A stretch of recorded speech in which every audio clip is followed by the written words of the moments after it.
Hello everyone, this is Komal Bharadwaj and I welcome you all in Being Educated।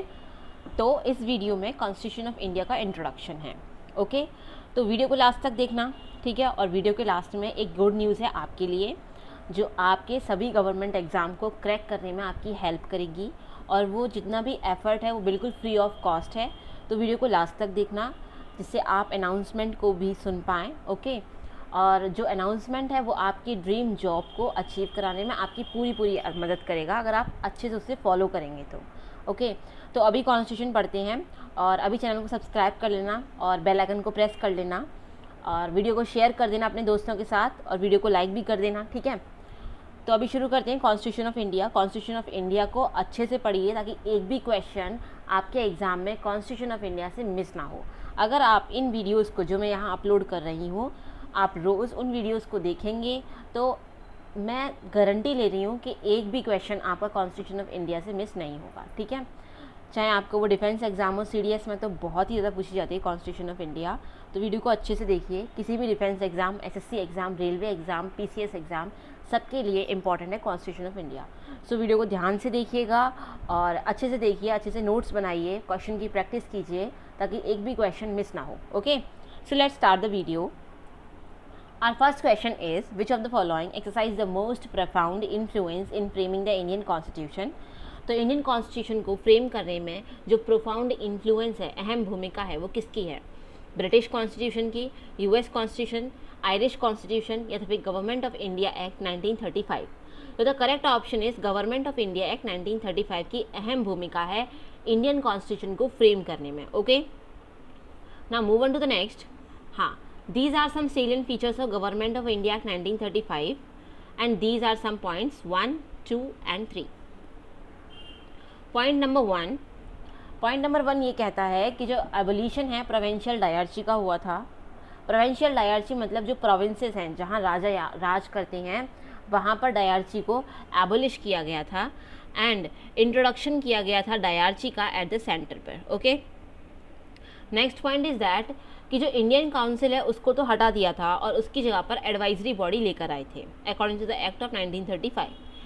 Third point is that the provision of all India federation with British Indian territory and princely states. Okay, so these are the points of government of India act 1935। Government of India act 1935 बहुत important है, कहीं ना कहीं से इससे question पूछ ही लिए जाते हैं। तो इन पॉइंट्स को अच्छे से देख लीजिए, कहीं से आपको आउटसाइड नॉलेज मिल रही है गवर्नमेंट ऑफ इंडिया एक्ट 1935 की, वो भी अच्छे से गेन कर लो। वैसे कहीं और जाने की कोई ज़रूरत नहीं है, इसी चैनल पर, यहीं पर मैं आपके सारे टॉपिक्स को क्रिस्टल क्लियर करूँगी।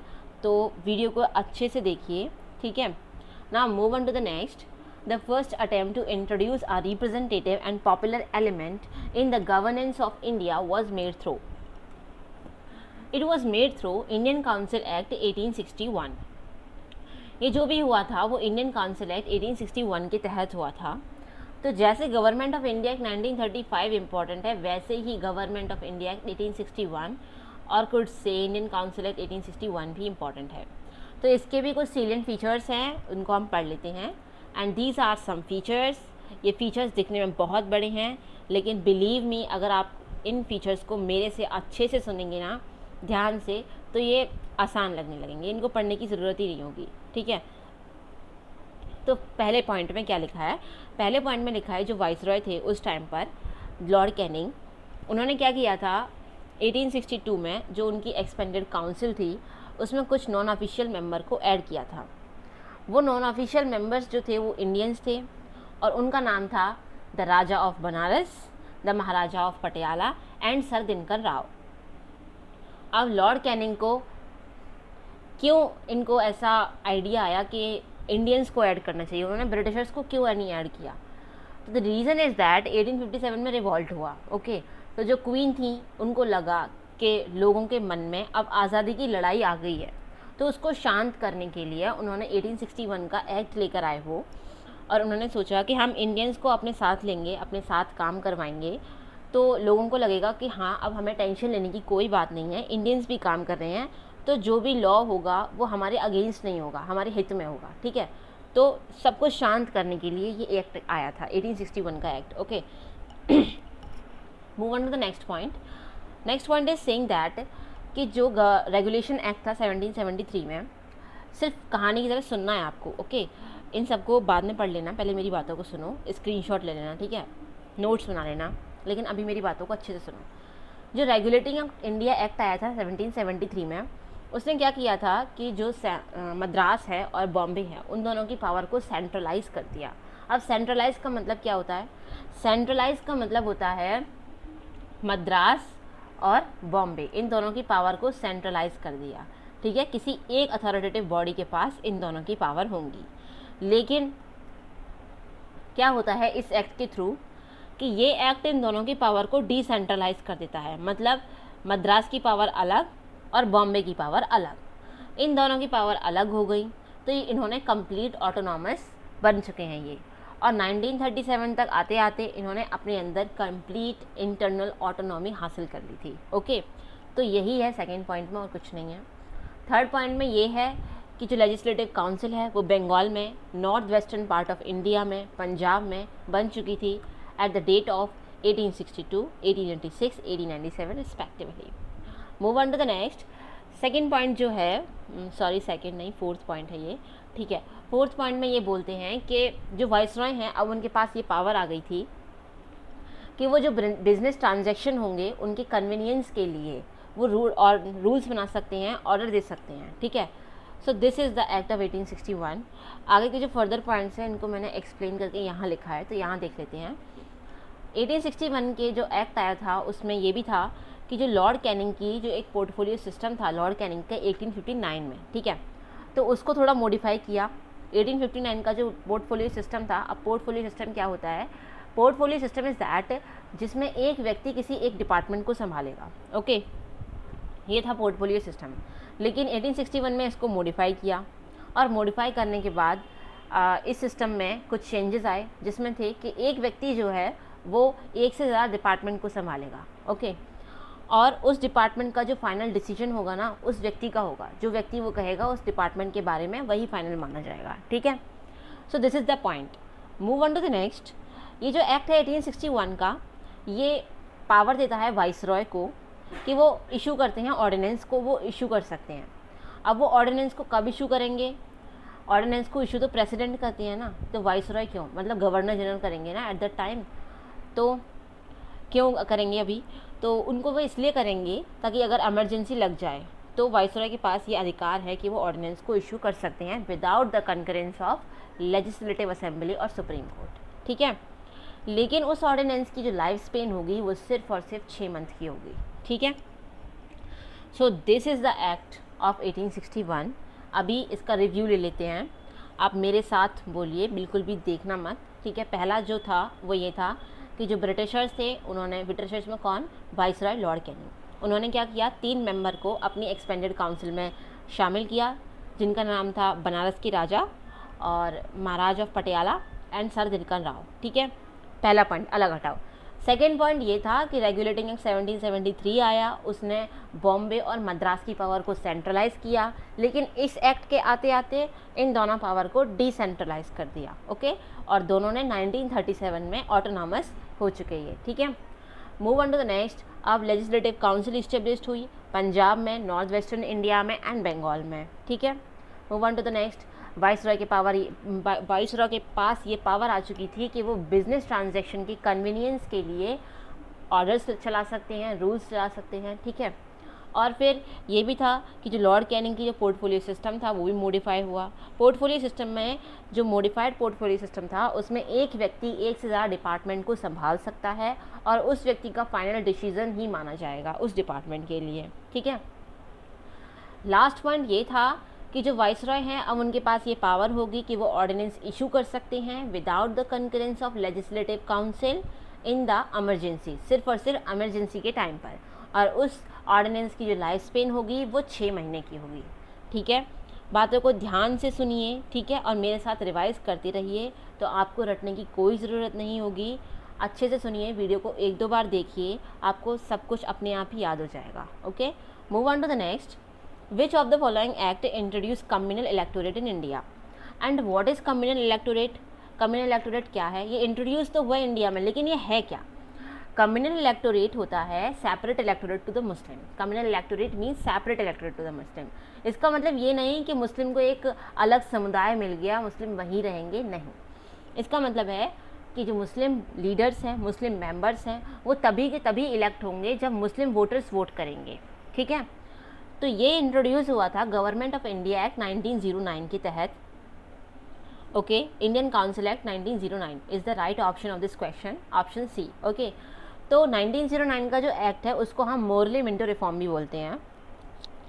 According to the Morley Minto reform act और 1909 का एक्ट कम्युनल इलेक्टोरेट इंट्रोड्यूस हुआ था। कहीं लिख लीजिए अच्छे से, ये कॉन्स्टिट्यूशन में यहाँ पूरा पढ़ाऊँगी अच्छे से, तो आप नोट्स बनाइए, ठीक है। आपको फ्री में कुछ मिल रहा है तो उसका पूरा फ़ायदा उठाइए, ठीक है।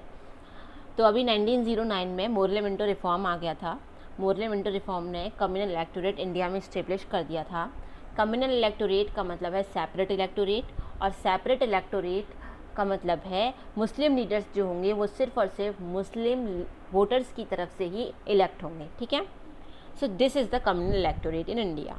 Now move on to the next. Okay, you को take the screenshot of it. ये वही है जो मैंने पहले डिस्कस किया था, ठीक है। हाँ, यहाँ पर असर्शन है, रीज़न है। अगर असर्शन और रीज़न दोनों करेक्ट स्टेटमेंट हैं और रीज़न असर्शन का सही एक्सप्लेनेशन है तो हम ऑप्शन ए टिक करेंगे। ऑप्शन बी हम तब टिक करेंगे जब असर्शन और रीज़न दोनों इंडिविजुअली करेक्ट होंगे, ठीक है। ये दोनों आपस में को रिलेट नहीं करेंगे, ना एक्सप्लेन करेंगे एक दूसरे को, but they are individually correct. C option हम तब टिक करेंगे जब ऑप्शन ए करेक्ट होगा एंड बी जो रीज़न होगा वो गलत होगा, ठीक है। नाउ डी ऑप्शन हम तब टिक करेंगे जब बी सही होगा और ए गलत होगा। तो अभी इन दोनों स्टेटमेंट्स को अच्छे से पढ़ते हैं, फिर हम ऑप्शंस पर आएंगे। Okay, the first is the government of India act 1858 transfer the government of India from East India Company to the crown. Statement बिल्कुल करेक्ट है, ठीक है। Move the act India company the East India company was unwilling to administer Indian any more. This statement is incorrect, so our correct answer is option number C, ठीक है। तो ये अपना correct होगा। Now move, by virtue of which act dyarchy was introduce in India. तो ये question भी बिल्कुल उसी क्वेश्चन की तरह है जो कम्युनल इलेक्टोरेट है। वहाँ पर उस क्वेश्चन में और यहाँ इस क्वेश्चन में दोनों में बहुत कन्फ्यूजन होता है, तो बातों को ध्यान से सुनिए और यहाँ पर कहीं नोट्स कर लीजिए। इन दोनों के क्वेश्चन को कंपेयर करके एक टैबुलर फॉर्म में डेटा इकट्ठा करिए और उसको अच्छे से लिख लीजिए ताकि आप भूलें ना एग्जामिनेशन सेंटर में। डायरची क्या है? डायरची मतलब होता है डुअल गवर्नमेंट। ये इंट्रोड्यूस हुआ था government of India act 1990, so the correct option is B. Government of India act 1919 के तहत डायरची इंट्रोड्यूस हुआ था इंडिया में। अब डायरची है डुअल गवर्नमेंट। अब डायरची 1919 में इंट्रोड्यूस हुआ था, उसके तहत जो प्रोविंसेस थे उनको दो पार्ट में डिवाइड किया था। पहला पार्ट था अकाउंटेबल और दूसरा पार्ट था non accountable. So this is the dyarchy. लेकिन जैसे Morley Minto reform Indian council act 1909 को बोलते हैं, वैसे ही गवर्नमेंट ऑफ इंडिया एक्ट 1919 को हम मोंटैग शैमफोर्ड रिफॉर्म बोलते हैं। ये क्वेश्चन सीडीएस एग्ज़ाम के पीवाईक्यू में से आया है और उसमें ये क्वेश्चन पूछा गया था कि गवर्नमेंट ऑफ इंडिया एक्ट 1919 को और क्या बोलते हैं। तो वहाँ पर मोंटैग शैमफोर्ड रिफॉर्म नहीं था, वहाँ था मॉन्टफोर्ड रिफॉर्म। तो ये भी आप नोट कर लीजिए कहीं कि गवर्नमेंट ऑफ इंडिया एक्ट 1919 को मॉन्टफोर्ड रिफॉर्म भी बोलते हैं, ठीक है। मॉन्टफोर्ड रिफॉर्म और Montagu Chelmsford reform government of India act, और यहाँ डायरची इंट्रोड्यूस हुई थी। अदर इज़ 1909 वाला एक्ट है, उसको हम बोलते हैं मोरले मिंटो रिफॉर्म, और उसके तहत क्या हुआ था, communal electorate for the Muslims, ठीक है। So this is it. Now move on to the next. Okay, you could take the screenshot of it. जो प्रीवियसली मैंने समझाया है ये वही है। Okay, the question is the instrument of instruction contain in the government of India act 1935 has been incorporated in the constitution of India in the year of 1950 as. Question क्या कह रहा है, पहले क्वेश्चन को समझो। क्वेश्चन ये बोलता है कि जो इंस्ट्रक्शंस हैं जो गवर्नमेंट ऑफ इंडिया एक्ट 1935 में थे प्रीवियसली, मतलब पहले जब हमारे देश का कॉन्स्टिट्यूशन नहीं बना था, ठीक है। लेकिन constitution of India in the year of 1950 में, जब 1950 में जब कॉन्स्टिट्यूशन हमारे इंडिया में लागू हो चुका, तब वो सेट ऑफ इंस्ट्रक्शन कहाँ पर रखे गए हैं, किस पार्ट में? फंडामेंटल राइट्स में रखे गए हैं, DPSP में रखे गए हैं, directive principle of state policy, या फिर फंडामेंटल ड्यूटीज़, या फिर एमरजेंसी प्रोविजन। ओके, अब देख लो वो इंस्ट्रक्शन थे क्या। एक्चुअली में वो इंस्ट्रक्शन इतने ज़्यादा इम्पॉर्टेंट कह सकते हैं नहीं है, क्योंकि उन्होंने उनमें सिर्फ डिसिप्लिन वाली बातें लिखी थी। जैसे हमें अपनी नेशनल एंथम की इज़्ज़त करनी है, ठीक है, नेशनल एंथम जब होगा तो हमें सावधान की मुद्रा में खड़े होना है, नेशनल एंथम को 52 सेकंड्स में ख़त्म करना है, नेशनल फ्लैग की इज़्ज़त करनी है, जो नेशनल मॉन्यूमेंट्स हैं उनका रखरखाव करना है। So these are some disciplinary forms जो लिखे हुए थे गवर्नमेंट ऑफ इंडिया 1935 में, लेकिन आफ्टर 1950 ये सारे के सारे इंस्ट्रक्शंस पुट कर दिए थे DPSP में, directive principle of state policy. So the correct answer is question answer number B, ठीक है, बी करेक्ट है। DPSP के तहत ही जितनी भी गवर्नमेंट स्कीम है वो काम करती हैं और वो लाई जाती हैं, ठीक है। यही हमारी गवर्नमेंट का जो टारगेट होता है ना, वो देश में अपने स्टेट में पीस इस्टेब्लिश करने का होता है। ये सारे के सारे पॉइंट्स उसी के तहत, DPSP में जितने पॉइंट्स हैं ना, उसी के तहत सारी गवर्नमेंट स्कीम आती हैं, चाहे वो सेंटर की हो, चाहे वो यूनियन की हो, चाहे वो स्टेट्स की हो, ठीक है, ठीक है। अब DPSP जो है वो किस पार्ट में है, कहाँ पर है कॉन्स्टिट्यूशन में, ऐसे कौन से आर्टिकल हैं जो इन स्कीम्स को, इन इंस्ट्रक्शंस को बताते हैं। तो DPSP जो है वो पार्ट 4 में है। इंपॉर्टेंट क्वेश्चन है, CDS PYQ है। एंड DPSP जो है वो आर्टिकल नंबर 36 से लेके 51A तक DPSP अपनी इंस्ट्रक्शंस को बताता है, ठीक है ना। Move on to the next, human welfare के बारे में वगैरह वगैरह, ये सब बातें DPSP में आती हैं। Okay, move. The government of India 1935 was based on, options देखते हैं पहले। A is the principle of federation and parliamentary system, next is the principle of association of the British Indian provision, next is acceptance of the idea of a constitution assembly to draft a constitution. So in this the correct option is the principle of federation and parliament system. This is the correct statement of government of India 1935 का, यही correct statement है, okay. और सारे गलत है, तो correct को अच्छे से ध्यान से रखो। Principle of federation and parliamentary system, government of India 1935। ये जितने भी क्वेश्चंस मैं करा रही हूँ ना, ये कहीं ना कहीं किसी न किसी गवर्नमेंट एग्जाम में पूछे गए हैं, ठीक है। तो सारे क्वेश्चंस इंपॉर्टेंट है, अगर हो सके तो इनके नोट्स बना लीजिए जो मैं बोल रही हूँ उसके, और इन क्वेश्चंस तो बहुत इंपॉर्टेंट है। ये क्वेश्चंस कहीं ना कहीं किसी NDA एग्ज़ाम में, किसी CDS एग्ज़ाम में, किसी SSC एग्ज़ाम में पूछे गए हैं, तो वही उन्हीं का कलेक्शन में यहाँ लेकर आई हूँ, ठीक है। Move on to the next. The monopoly of Indian trade of East India company was abolished by, जो मोनोपोली थी इंडियन ट्रेड की ईस्ट इंडिया कंपनी की, वो एबोलिश हुई थी कौन से एक्ट के तहत? एक्चुअली में इस क्वेश्चन में 2 क्वेश्चंस हैं, और इसमें जो एक क्वेश्चन है ना वो CDS में पूछा गया था, और ये जो क्वेश्चन है वो मुझे नहीं पता किस में पूछा गया है, बट हाँ किसी न किसी क्वेश्चन में पूछा गया है, ठीक है। तो मोनोपोली क्या है ये पूछा गया था CDS मैच द फॉलोइंग में। मोनोपोली का मतलब होता है जब कोई एक व्यक्ति सिंगल टाइप का जो प्रोडक्ट है वो सेल करता है एक पर्टिकुलर एरिया में, तो उसको हम मोनोपोली बोलते हैं। मतलब उस व्यक्ति का ही राज है वहाँ पर और किसी का नहीं, मतलब कोई और व्यक्ति वहाँ आकर अपने प्रोडक्ट्स को सेल नहीं कर सकता, इसको हम बोलते हैं monopoly system. Eight that time जो ब्रिटिशर्स थे उन्होंने मोनोपोली लगाई थी, और उन्होंने बोला था कि जो इंडिया की टेरिटरी है ना वहाँ पर सिर्फ और सिर्फ ब्रिटिशर्स ही अपना सामान को सेल करेंगे, और डच, पुर्तगीज़ या फ्रेंच कोई और आके वहाँ सामान सेल नहीं करेगा। So this is the monopoly at that time.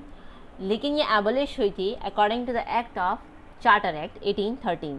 अब चार्टर एक्ट भी कई हैं, 1813, 1833 एंड 1853, 3 हैं, कई नहीं 3 हैं, ठीक है।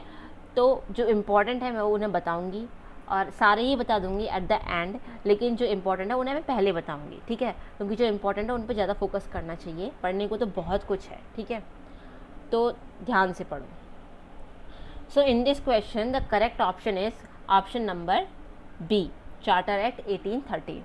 चार्टर एक्ट 1813 ने मोनोपोली हटाई थी, इतनी बात को तुम्हें यहाँ याद रखना है। आगे भी एक क्वेश्चन है चार्टर एक्ट का, तो वहाँ कुछ और फंडा है। यहाँ पर चार्टर एक्ट 1813 ने मोनोपोली हटाई है, इतनी बात को यहाँ याद रखना है। Move on to the next.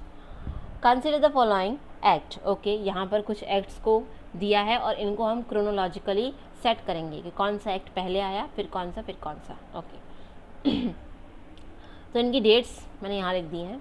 Regulating act 1773 में आया था, पिट्स इंडिया एक्ट 1784 में आया, चार्टर एक्ट 3 है 1813 का, 1833 और 1853, और इंडियन काउंसिल एक्ट 1861।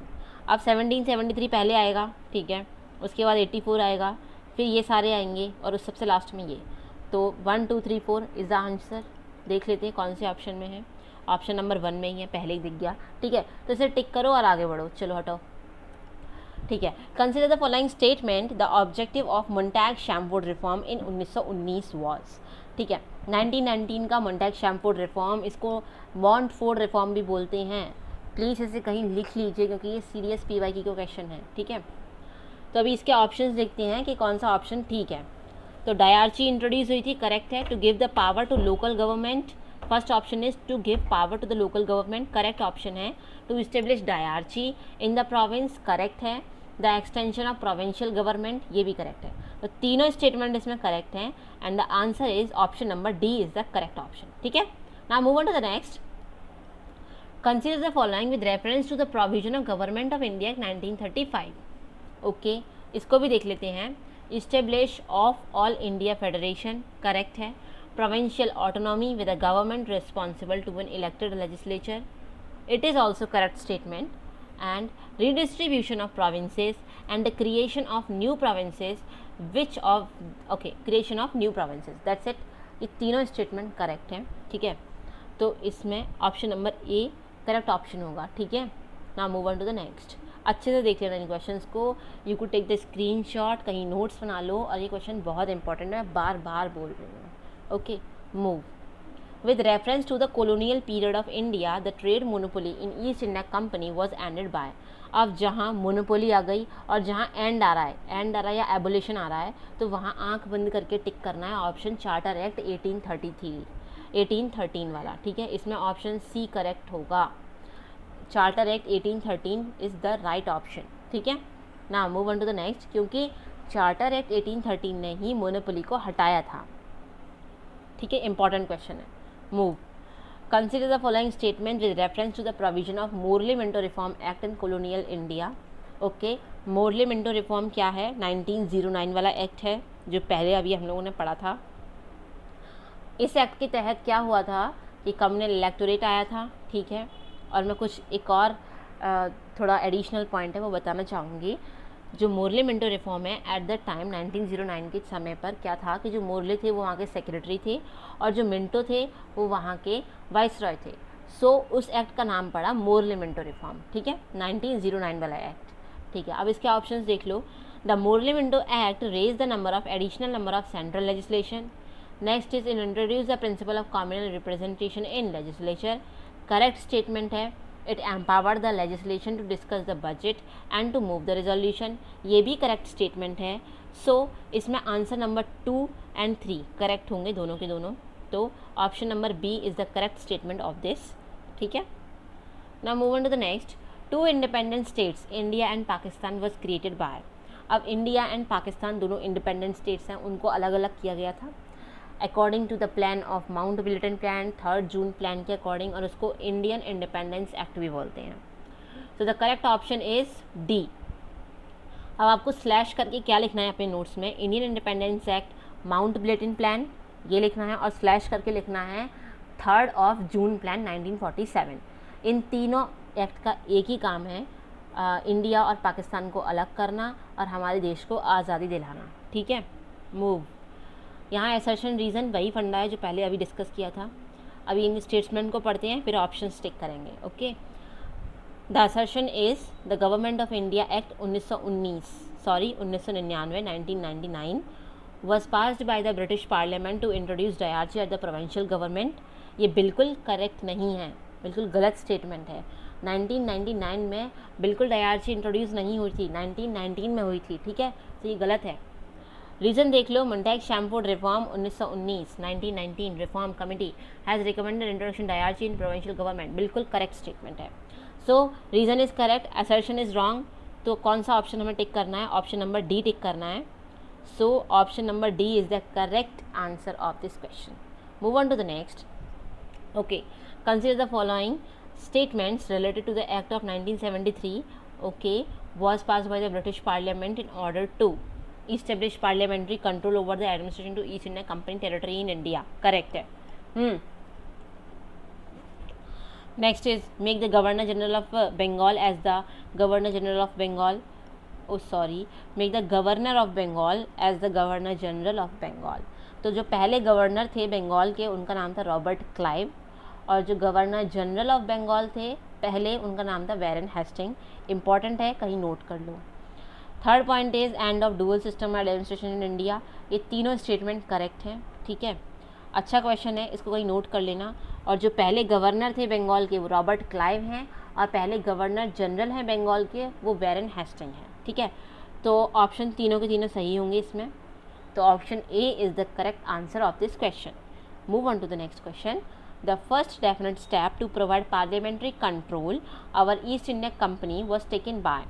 अब parliamentary control East India company पर किसने, कौन से एक्ट के तहत आया था पार्लियामेंट्री कंट्रोल. ठीक है, तो वो आया था रेगुलेटिंग एक्ट 1773 के तहत. ऑप्शन नंबर ए रेगुलेटिंग एक्ट 1773. ठीक है, अब इम्पॉर्टेंट पॉइंट यहाँ पर ये है कि रेगुलेटिंग एक्ट 1773 ने ही सुप्रीम कोर्ट को पहली बार इस्टेब्लिश किया था. कहाँ किया था, कलकत्ता में किया था. इम्पॉर्टेंट है, ठीक है, नोट कर लो इसे कि regulating act 1773 dash supreme court dash Calcutta. Okay, move. Mount Chelmsford reform report formed on the basis of. तो ये जो रिपोर्ट थी वो किस बेसिस पर बनाई गई थी. तो अच्छा देखो सुनो, अगर तुम्हें किसी क्वेश्चन का आंसर नहीं भी पता हो ना तो आंखें बंद करके लगाना है तुम्हें गवर्नमेंट ऑफ इंडिया एक्ट 1935, क्योंकि इस एक्ट का बहुत ही ज़्यादा इम्पॉर्टेंट रोल था कॉन्स्टिट्यूशन को फ्रेम करने में. ठीक है, डीपीएसपी के जितने इंस्ट्रूमेंट थे वो यहाँ से लिए गए, प्रियम्बल थोड़ा थोड़ा यहाँ से लिया गया, और मोंटैग शैमफोर्ड रिफॉर्म को फ्रेम करने में भी गवर्नमेंट ऑफ इंडिया एक्ट 1935 का ही हाथ था. ठीक है, तो ये इस जो क्वेश्चन है ना इसका भी करेक्ट ऑप्शन होगा government of India act 1935. Option C is the correct answer of this question. ठीक है, move on to the next. Assertion and reason वही फंडा. ठीक है, अभी स्टेटमेंट पढ़ते हैं. The government of India 1935 and the constitution of India are both lengthy document. Correct statement है, क्योंकि गवर्नमेंट ऑफ इंडिया एक्ट जो है 1935 का यहीं से बहुत सारी चीज़ें ली गई हैं कॉन्स्टिट्यूशन को फ्रेम करने में. अभी बताया था मैंने और बहुत देर से बताई जा रही हूँ मैं, तो ये इंपॉर्टेंट है, अच्छे से नोट कर लो, अच्छे से समझ लो. ठीक है, रीज़न ये है कि the government of India act was taken as a model and substantially incorporated in the constitution of India. बिल्कुल करेक्ट स्टेटमेंट है, असर्शन भी करेक्ट है, रीज़न भी करेक्ट है, and reason is the correct explanation of assertion. So we take the option number A. So option number A is the correct answer of this question. Move on to the next. Through which of the following were commercial activities of the East India Company finally put to an end? अब east India Company की commercial activities की बात हो रही है. East India Company की monopoly की तो बात हो नहीं रही. अगर ईस्ट इंडिया कंपनी के मोनोपोली की बात होगी तो हम 1813 वाला एक्ट लगाएंगे, लेकिन यहाँ कमर्शियल एक्टिविटीज़ की बात हो रही है तो हम चार्टर एक्ट 1833 पर टिक करेंगे. Option number C. तो the correct answer of this question is option number C. The charter act of 1833 जो है उसी ने कमर्शियल एक्टिविटीज़ जो थी ईस्ट इंडिया कंपनी की उनको ख़त्म किया था, उनको finally put to an end किया था. ठीक है, move. Which of the following vested the secretary of state for India with supreme control over the government of India. So in this question the correct answer is government of India act 1858. इसमें तो 35 वाला act है ही नहीं, तो ये थोड़ा अच्छा question है, इसको अच्छे से पढ़ो और इसके नोट बना लो अच्छे से. ये क्वेश्चन बहुत अच्छा है. ठीक है, ऐसा कौन सा एक्ट था जिसके तहत the secretary of state for India with supreme control over the government of India. The correct answer is, जो वो एक्ट था वो था government of India act 1858. So option B is the correct answer of this question. Move on to the next. Dyarchy was first introduce under. ये question तुम लोगों को पता होगा और इस क्वेश्चन का आंसर मैं नहीं करूँगी क्योंकि मैंने कई बार इस क्वेश्चन को एक्सप्लेन किया है इसी वीडियो में प्रीवियसली. तो इस क्वेश्चन का आंसर आपको देना है कमेंट सेक्शन में. ठीक है, नहीं पता तो ढूंढ लो, तब कमेंट सेक्शन में इसका आंसर करो, और अगर पता है तब भी कमेंट सेक्शन में आंसर करो. और अगर तुम लोगों को नहीं ढूंढना, अपनी तरफ से कोई एफर्ट नहीं करने, तो इस क्वेश्चन का आंसर मिलेगा मेरी नेक्स्ट वीडियो में. ठीक है, तो इस वीडियो को ज़रूर देखना. उसके लिए चैनल को सब्सक्राइब कर लो और बेल आइकन को प्रेस कर लो फॉर द लेटेस्ट अपडेट. और वीडियो को शेयर भी करना दोस्तों के साथ, और चैनल को लाइक कर देना, वीडियो को लाइक कर देना. ठीक है, तो अभी शुरू करते हैं। हाँ, विच of the following were the main feature of government of India act 1919, जो मेन फीचर्स थे 1919 गवर्नमेंट ऑफ इंडिया एक्ट के, वो क्या थे? गवर्नमेंट ऑफ इंडिया एक्ट, इसको हम क्या बोलते हैं? मॉन्टफोर्ट रिफॉर्म बोलते हैं। इसने डायरची इंट्रोड्यूस करी थी, पहली पॉइंट। ये बातें देखते ही याद आ जानी चाहिए तुम लोगों को, ठीक है। अब इसे अलग हटाओ, अब हम ऑप्शंस पढ़ते हैं। इंट्रोड्यूस सेपरेट इलेक्टोरेट, ना, गलत स्टेटमेंट है। तो पहला वाला तो बिल्कुल गलत। तो अब इन ऑप्शंस को एलिमिनेट कर दो। यहाँ पर जहाँ पर 1 ऑप्शन होगा ना, उसे एलिमिनेट करो। ऑप्शन नंबर बी में 1 है, तो इसको तो एलिमिनेट कर दो कि ऑप्शन नंबर बी बिल्कुल नहीं होगा। Move on to the next. Division of legislative authority by the centre, correct statement है। Expansion of reconstitution of central and provincial legislature, ये भी करेक्ट स्टेटमेंट है। तो अब ऑप्शन सुनो, 2 and 3 are the correct spelling, ठीक है। 2 and 3 जो है वो करेक्ट आंसर है of this question. Now move on to the next. In the federation under the act 1935 residuary power were given to, तो जो रेसिड्यूअरी पावर थी वो दी गई थी 1935 एक्ट के तहत गवर्नर जनरल को, ठीक है। पहले गवर्नर जनरल ऑफ इंडिया कौन थे? पहले गवर्नर जनरल ऑफ इंडिया कौन थे? Comment me in the comment section कि पहले गवर्नर जनरल ऑफ इंडिया कौन थे, ठीक है। पहले गवर्नर जनरल ऑफ बंगाल, मैंने आपको बता दिया है कि वो वैरन हेस्टिंग थे। और जो पहले गवर्नर जनरल ऑफ इंडिया के वो कौन थे, तो वो आप मुझे कमेंट सेक्शन में बताना, ठीक है। Now move. The Indian legislature was made bicameral for the first time by, जो इंडियन लेजिस्लेचर थी वो पहली बार बाय कैमरल बनी थी according to the government of India act 1935. So option D is the correct answer of this question. Move on to the next. यहाँ match the following है। Indian council act 1909, government of India act 1919 and government of India act 1935 और Indian independence act 1947। तो यहाँ पर मैं आपका थोड़ा revision करा देती हूँ। इंडियन काउंसिल एक्ट 1909 था, पहले हम लोगों ने डिस्कस किया है। इसको हम बोलते हैं मोर्ले मिंटो रिफॉर्म, और इसके तहत क्या हुआ था? कम्युनल इलेक्टोरेट इस्टेब्लिश हुआ था इंडिया में, ठीक है। और गवर्नमेंट ऑफ इंडिया एक्ट 1919 क्या है? गवर्नमेंट ऑफ इंडिया एक्ट 1919 को हम मॉन्टफोर्ट रिफॉर्म बोलते हैं और इसको मॉन्टेग शैमफोर्ड रिफॉर्म भी बोलते हैं। इसके तहत डायरची इंट्रोड्यूस हुई थी प्रोविंसेस में, ठीक है। मूव। गवर्नमेंट ऑफ इंडिया 1935, ये सबसे लेंदी है, ठीक है। इसका क्रूशियल रोल है इंडियन कॉन्स्टिट्यूशन को फ्रेम करने में, ठीक है। इतने पॉइंट्स याद रखो। इंडियन इंडिपेंडेंस 1947, इंडियन इंडिपेंडेंस 1947 हमारे देश को आज़ादी मिली थी, माउंटबेटन प्लान भी बोलते हैं, और 3 जून 1947 को ये आया था, ओके। और इसने क्या करा था? अभी प्रीवियसली क्वेश्चन हम लोगों ने पढ़ा है इसके बारे में कि इंडियन इंडिपेंडेंस एक्ट 1947 ने इंडिया और पाकिस्तान को अलग अलग किया था, 2 इंडिपेंडेंट स्टेट्स बनाए थे, ठीक है, इसी एक्ट ने। तो these are some important points, जो आप अगर इन पॉइंट्स को देखो ना तो आपके दिमाग में ये सारे पॉइंट्स हिट करने चाहिए, ठीक है। तो अच्छे से सुन लो इन्हें, कहीं नोट कर लो और रट लो इन्हें अच्छे से, ठीक है। तो इसके जो बुक में दिए गए क्वेश्चंस हैं, मतलब जो क्वेश्चन पेपर में आए थे, तो वो है ये। Indian council act 1909 Morley Minto reform बोलते हैं। 1919 वाला जो एक्ट है उसे मॉन्टेग शैमफोर्ड। और government of India 1935 Simon commission report, joint select recommendation, okay. जो ये वाला एक्ट है इंडियन इंडिपेंडेंस एक्ट 1947, तो ये जो है माउंटबेटन प्लान, मैंने बोला था ना स्लैश करके लिख लो इसे, ठीक है। ये क्वेश्चन आया हुआ है सीडीएस में, मैं तभी बोल रही हूँ। माउंटबेटन प्लान और 3 जून प्लान, ठीक है ना। Move. Which of the following is correct, तो करेक्ट ऑप्शन हमें देखने हैं, नीचे से शुरू कर लेते हैं। क्रिप्स मिशन 1942 का है क्या? हाँ 1942 का है। कैबिनेट मिशन 1946 का है, ठीक है। 1942 referred as fundamental right, incorrect statement है। क्रिप्स मिशन बिल्कुल नहीं है। क्रिप्स मिशन पता है क्या था? क्रिप्स मिशन में ये था कि हम लोगों ने क्या बोला कि हमें कॉन्स्टिट्यूशन बनाना है अपनी इंडिया का, ठीक है। जो ब्रिटिशर्स थे उस टाइम चल रहा था वर्ल्ड वॉर सेकेंड, 1939 से शुरू हो गया था, 1945 तक चला था। तो उन्होंने बोला कि वर्ल्ड वॉर सेकेंड ख़त्म हो जाने दो, तब हम लेकर आएंगे कॉन्स्टिट्यूशन ऑफ इंडिया। लेकिन फिर भी वो लेकर नहीं आए, हम लोगों ने बहुत सारे रिवॉल्ट करे, ये वो। फिर इन लोगों को फाइनल 1946 में कैबिनेट मिशन लाना पड़ा, जिसके 3 मेंबर्स हेड थे। वो आगे की वीडियो में मैं बताऊंगी, उसको ज़रूर देखना। उसके लिए चैनल सब्सक्राइब कर लो और वीडियो को लाइक भी कर देना, ठीक है। ठीक है, नेक्स्ट इज अगस्त ऑफर 1940 में आया था, बिल्कुल करेक्ट है। Including fundamental rights, incorrect statement, ठीक है। Government of 1935 referred as fundamental right, incorrect statement. The Nehru report 1928 had advocated the inclusion of fundamental right in the Constitution of India. ये statement बिल्कुल correct statement है. Option number A is the correct option of this question. ठीक है, option number ए पे टिक कर देना. आगे चल जाओ. Which of the following act was described by Jawaharlal Nehru as a charter of slavery. तो ये जो एक्ट है वो है government of India act 1935. Jawaharlal Nehru described as a charter of slavery, government of India act 1935. Option D is the correct answer of this question. Okay, move कर जाओ. In which year did the parliament adopted the Indian constitution.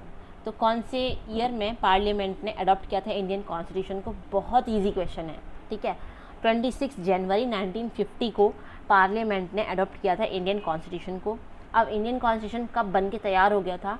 Actually में Indian constitution 26 नवंबर 1949 को बन के तैयार हो गया था. इंडियन कॉन्स्टिट्यूशन को बनने में 2 साल 11 महीने और 18 दिन लगे थे और जो लागत लगी थी वो 64 लाख रुपए लगी थी. ठीक है, तो इन पॉइंट्स को भी याद रखना. ये एसएससी और पीसीएस एग्ज़ाम में एक नंबर में पूछ लिए जाते हैं. ठीक है, और एक नंबर की बहुत वैल्यू होती है. Move. Which act introduce dyarchy at the centre. ये मैंने आपको बताया हुआ है. इसका आंसर मैं बिल्कुल नहीं दूंगी. You guys comment me in the comment section कि डायरची कब इंट्रोड्यूस हुई थी. ठीक है, कौन से एक्ट के तहत. इंडियन काउंसिल एक्ट 1909 है इसका आंसर. मे भी हो सकता है. गवर्नमेंट ऑफ इंडिया एक्ट 1919 नहीं हो सकता. गवर्नमेंट ऑफ इंडिया 1935 बिल्कुल नहीं हो सकता. या इंडियन इंडिपेंडेंस एक्ट 1947 बिल्कुल नहीं हो सकता. ठीक है, तो कमेंट सेक्शन में कमेंट करके मुझे बताना कि इसका सही आंसर क्या है. Move on to the next. Which was not a member of cabinet mission. तो Pethick Lawrence, Stafford Cripps and EV Alexander या फिर जॉन साइमन. अब कैबिनेट मिशन का यहाँ जिक्र हो गया है तो इसके बारे में मैं कुछ बताना चाहूँगी. कैबिनेट मिशन 1946 में आया था. मैंने पहले भी बताया है. 1946 में हमारी बहुत ज़िद के बाद ये कैबिनेट मिशन आया था कि हाँ फाइनली अब कॉन्स्टिट्यूशन ऑफ इंडिया बनेगा. और 9 दिसंबर 1946 को ही कॉन्स्टिट्यूशन ऑफ इंडिया के लिए पहली बैठक हुई थी. ठीक है, जब कैबिनेट मिशन आया था. कैबिनेट मिशन जब आया था तो इसके जो लीडर्स थे वो 3 ब्रिटिशर्स थे, जिनमें थे पहले पैथिक लॉरेंस, स्टैफोर्ड क्रिप्स और ईवी अलेक्जेंडर. जो ऊपर के 3 है ना, ये सारे के सारे सही ऑप्शन हैं. ये तीनों के तीनों मेंबर थे कैबिनेट मिशन के. लेकिन जॉन साइमन बिल्कुल नहीं थे. जॉन साइमन एक कमीशन है, इसके तहत जो लाठी चार्ज से लाला लाजपत राय की मौत हुई थी, ये 1927 में आया था जॉन साइमन कमीशन. इसको वाइट कमीशन भी बोलते थे. वाइट वाला एक्ट आया था, वाइट एक्ट, क्योंकि इसमें सारे के सारे वाइट पीपल्स थे, एक भी इंडियन नहीं था. तो इसका जम के विरोध हुआ था और जिसके तहत 1928 में लाला लाजपत राय की मौत हुई थी लाठी चार्ज से. ठीक है, move on to the next question. Which of the following was the biggest source of Indian constitution. बहुत अच्छा क्वेश्चन है, बहुत इंपॉर्टेंट क्वेश्चन है और पहले भी मैंने कई बार क्वेश्चन में बताया है, चीख के बताया है. इसमें जो करेक्ट आंसर है वो गवर्नमेंट ऑफ इंडिया एक्ट 1935 है. ये बिगेस्ट सोर्स है इंडियन कॉन्स्टिट्यूशन का. So the correct option is option number B. Move. The constitution of India come into force on. तो कॉन्स्टिट्यूशन ऑफ इंडिया कब आया था. 26 of January 1950. Option number C correct option है. इसमें थोड़ा सा मैंने टाइपिंग मिस्टेक कर दी है, 26 जुलाई कर दिया है, यहाँ 26 जून 1950 ऑप्शन सही होगा. तो इसको सही करके टिक कर लेना. आगे चलो. The supreme court of India हुआ सेटअप बाय. तो सुप्रीम कोर्ट ऑफ इंडिया पहले भी मैंने बताया था. सुप्रीम कोर्ट ऑफ इंडिया जो सेटअप हुआ है वो रेगुलेटिंग एक्ट 1773 के तहत हुआ है. अगर आप मेरी बातों को अच्छे से सुन रहे हैं तो अभी जो क्वेश्चंस आएंगे ना वो आप आसानी से सॉल्व कर देंगे, और अगर आपका ध्यान कहीं और है तो नहीं कर पाएंगे. ठीक है, तो ये भी क्वेश्चन मैंने बताया हुआ है. Supreme court of India was setup bye regulating act 1773. Option number A is the correct answer. Move. The distribution of power between centre and state in India was based on the scheme provided in Government of India Act 1935. So option C is the correct answer of this question. Move on to the next. Which of the following is or are the principal features of the Government of India Act 1919? It introduced diarchy in the executive government of provision, introduction of separate communal electorate for the Muslim, division of legislative authority by the center to the provinces. Select the correct answer using the code given below. तो इसमें जो correct है 1919 का act आ गया तो डायरची दिमाग में आ गया होगा. ठीक है, तो इसमें 2 ऑप्शन बिल्कुल इनकरेक्ट स्टेटमेंट है। सेपरेट इलेक्टोरेट तो 1909 वाला एक्ट है। 1919 वाले जो एक्ट थे उसमें डायरची है और division of legislative authority by the centre to the provinces. ठीक है, तो option number 1 and 3 is the correct answer of this question. Option number C जो है वो करेक्ट होगा। Indian independence act bill receive the royal assent on July 18, 1947 is the correct answer of this question. Question number जो इस question का answer है वो option number ए है। ठीक है, 18 जुलाई 1947 bill receive the royal assent. ठीक है, so that's it, this is the end of our video, thanks for watching and stay tuned with us क्योंकि कॉन्स्टिट्यूशन ऑफ इंडिया इसी चैनल पर कम्प्लीटली कवर किया जाएगा। और अगर आप उसे अच्छे से पढ़ेंगे, नोट्स बनाएंगे, क्वेश्चन सॉल्व करेंगे तो कॉन्स्टिट्यूशन ऑफ इंडिया से एक भी क्वेश्चन मिस नहीं होगा। Whether it is your defence exam, SSC exam, PCS exam या फिर किसी भी एग्जाम में कॉन्स्टिट्यूशन ऑफ इंडिया से आपका एक भी क्वेश्चन नहीं जाएगा। In spite of that GS के जितने भी टॉपिक्स इंक्लूड हैं जैसे geography, history, science, biology, chemistry, physics, economics and miscellaneous, जितने भी टॉपिक्स होते हैं जीएस के वो सारे के सारे इसी चैनल पर completely free of cost cover किए जाएंगे। सो चैनल को सब्सक्राइब कर लो, बेल आइकन को प्रेस कर लो और वीडियो पसंद आई हो तो वीडियो को लाइक कर लो। अपने दोस्तों के साथ ये इन्फॉर्मेशन और ये जो वीडियो है इसको शेयर कर लेना और हमारा टेलीग्राम चैनल है उसको ज्वाइन कर लो, बीइंग एजुकेटेड, उसकी जो लिंक है वो डिस्क्रिप्शन बॉक्स में है। So that's it and stay tune with us. Okay, bye.